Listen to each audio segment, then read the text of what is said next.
जय मसीह की। आप सभी को हमारे प्रभु और उद्धारकर्ता यीशु मसीह के नाम में बधाई हो। प्रियो, क्या आपने कभी पुनरुत्थान शब्द के बारे में सुना है? पुनरुत्थान का अर्थ है मृतकों में से जीवन में वापस आना या मृतकों में से जी उठना।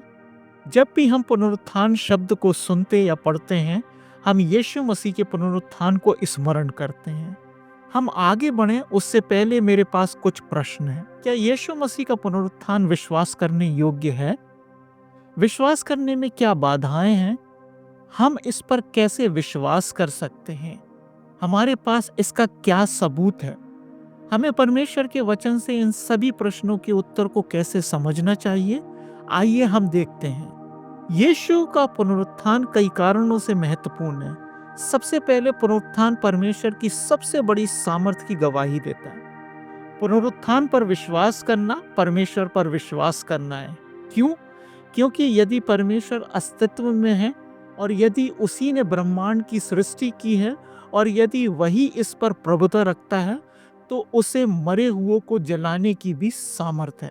और यदि उसके पास ये सामर्थ नहीं है, तो वह हमारे विश्वास और आराधना के योग्य भी नहीं है। केवल जीवन को रचने वाला ही मृत्यु के पश्चात पुनर्जीवित कर सकता है।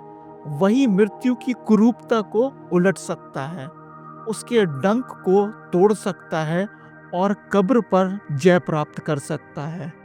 पहला कुरिन्थियों उसका 15 अध्याय 54-55 पद। यीशु को कब्र से मृतकों में से जीवित उठाकर परमेश्वर ने यह सिद्ध किया कि जीवन और मृत्यु पर उसकी संप्रभुता है। यीशु मसीह का पुनरुत्थान यह भी सिद्ध करता है कि यीशु परमेश्वर का पुत्र है। यीशु मसीह का पुनरुत्थान ये भी प्रमाणित करता है कि वह निष्पाप और दिव्य स्वभाव वाला है। यह घटना न केवल इस बात की सर्वोच्च पुष्टि करती है कि वह परमेश्वर है, परंतु यह पुराने नियम की भविष्यवाणियों को भी पूरा करती है, जिन्होंने सैकड़ों साल पहले मसीह के पुनरुत्थान की घोषणा की थी। यूहन्ना 11 अध्याय और उसका 25वां पद। यीशु मसीह ने कहा, पुनरुत्थान और जीवन मैं हूँ। यीशु मसीह के बिना न पुनरुत्थान है और न अनंत जीवन। मृत्यु का उस पर कोई अधिकार नहीं है। जो उस पर विश्वास करते हैं उन्हें वह अपना जीवन देता है, ताकि वे भी मृत्यु पर उसकी विजय में सहभागी बने। पहला यूहन्ना 5वां अध्याय 11 और 12 पद। जो यीशु मसीह पर विश्वास करते हैं वे स्वयं पुनरुत्थान का अनुभव करेंगे, क्योंकि उन्होंने मसीह के जीवन में प्रवेश कर लिया है। मृत्यु पर जय पाना बिना यीशु मसीह के असंभव है। जैसे परमेश्वर का वचन कहता है, पहला कुरिन्थियों उसका 15 अध्याय 53 पद से 57 पद तक। लेकिन हमारे पास यीशु मसीह के पुनरुत्थान का क्या प्रमाण है? हम इस सच्चाई को कैसे समझें? कई बार हम सच्चाई पर विश्वास करने में असफल हो जाते हैं, क्योंकि हमारे अंदर संदेह, पूर्व धारणाएं, गलतफहमी, भ्रम, दुख और शोक होते हैं। लूका रचित सुसमाचार उसका 24 अध्याय में यीशु के पुनरुत्थान की सच्चाई को पहले उसके शिष्यों ने भी ऐसे ही अनुभव किया होगा जैसा हम आज अनुभव करते हैं। लिखा है कि जब वे उस खाली कब्र पर पहुंचे जहां यीशु को गाड़ा गया था, वे उदास, निराश और भ्रमित हो गए थे, क्योंकि उनकी अपेक्षाएं पूरी नहीं हुई थी। कल्पना कीजिए, यीशु मसीह कब्र में नहीं है और लोग इस विषय में बातें कर रहे हैं। आप ही बताइए, क्या वे समझे होंगे कि वह वास्तव में जीवित है? उसके कुछ शिष्य तो उसके क्रूस पर चढ़ाए जाने और पुनरुत्थान के बाद भी भ्रमित और संदेह में होंगे। लूका रचित सुसमाचार उसका 24 अध्याय और उसके 15वें पद में। और जब वे आपस में बातचीत और पूछताछ कर रहे थे, तो यीशु आप उनके साथ हो लिया। उसका रूप दिव्य सा नहीं था, वह एक सामान्य व्यक्ति के जैसा लग रहा था। J.C. राइल, जो बाइबल के विद्वान थे, उन्होंने कहा, आइए हम इन पदों को देखें कि मसीह के बारे में एक दूसरे से बात करने के लिए विश्वासियों को कितना प्रोत्साहन मिलता है। हमें बताया गया है कि दो शिष्य इम्माउस की ओर साथ साथ जा रहे थे और अपने गुरु के क्रूस पर चढ़ाए जाने की चर्चा कर रहे थे। जब वे आपस में बातचीत और पूछताछ कर रहे थे, तो यीशु आप आकर उनके साथ हो लिया, पर प्रभु ने उनकी आंखें ऐसी बंद कर दी कि वे उसे पहचान ना सके। वह चाहता था कि वे खुलकर इस बात की चर्चा करें। यीशु मसीह ने उनसे पूछा कि वे क्या बातें कर रहे हैं। उनके उदास चेहरे सब कुछ बयां कर रहे थे। क्लियोपास ने आश्चर्य प्रकट किया कि ये व्यक्ति इन घटनाओं से कैसे अनभिज्ञ हो सकता है। उन्होंने यीशु मसीह के बारे में बताया कि वह भविष्यवक्ता था, जो कार्य और वचन में सामर्थी था। उन्होंने बताया कि हमने सोचा तो था कि वह इज़राइल को छुड़ाएगा, पर अब हमारी आशाएं टूट चुकी हैं। वे मसीह के आत्मिक छुटकारे की योजना को समझ नहीं सके। चार्ल्स स्पर्जन, जो बाइबल विद्वान थे, उन्होंने कहा, इन शिष्यों ने यीशु मसीह को कितना थोड़ा जाना था। वे उनका शिक्षक था, उन्होंने यीशु मसीह के आश्चर्य कर्मों को देखा था, फिर भी वे ना समझ सके कि वह परमेश्वर का पुत्र है। स्त्रियां और अन्य शिष्य भी यीशु के पुनरुत्थान पर विश्वास नहीं कर सके। उन्होंने सोचा तो होगा कि यीशु ही प्रतिज्ञा किया गया मसीहा है, पर क्रूस ने उनकी आशा को तोड़ दिया।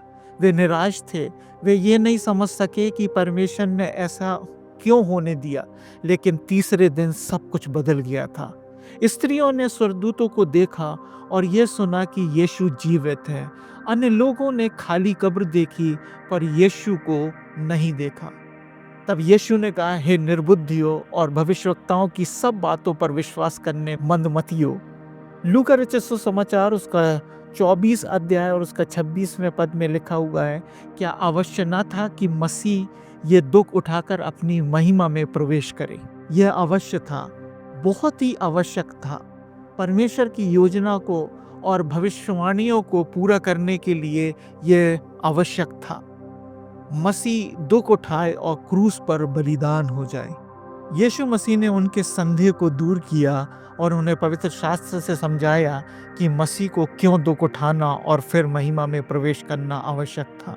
जब वे इम्माउस पहुंचे, उन्होंने यीशु से आग्रह किया कि वह उसके साथ ठहरे, और जब वह उसके साथ भोजन करने बैठा और रोटी तोड़ी, तभी उनकी आंखें खुल गईं और वे उसे पहचान गए। पुनरुत्थान का समाचार शीघ्रता से फैल गया।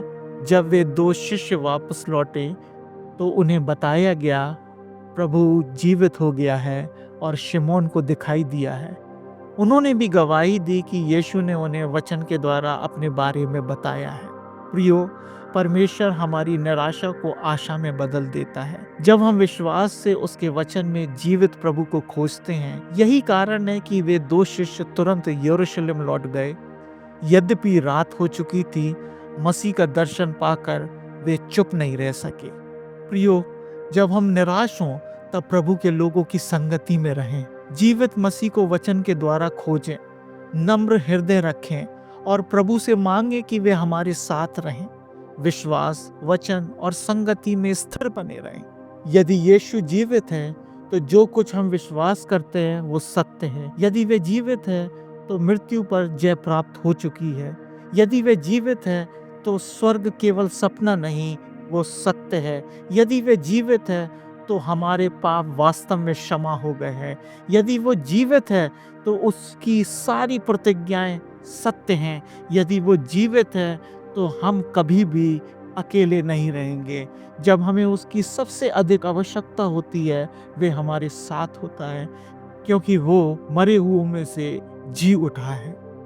कब्र खाली है, यीशु जीवित है, हम अकेले नहीं, वह जी उठा है, वह वास्तव में जी उठा है। आमीन।